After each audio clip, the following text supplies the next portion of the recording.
matatandaan nyo mga kababayan, 4 months ago, malimit matanong etong si Vice President Sara Duterte kung ito ba ay tatakbo or may balak tumakbo sa 2028 national election mga kababayan.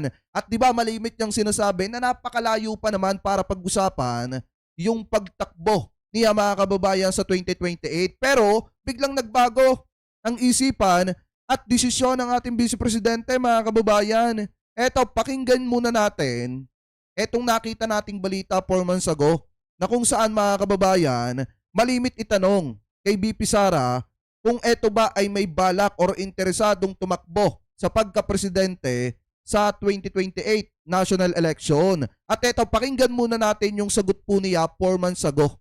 Ano po, 4 na buwan na po ang nakakalipas. So, i-play muna natin mga kababayan. Of course not. I do not regret running for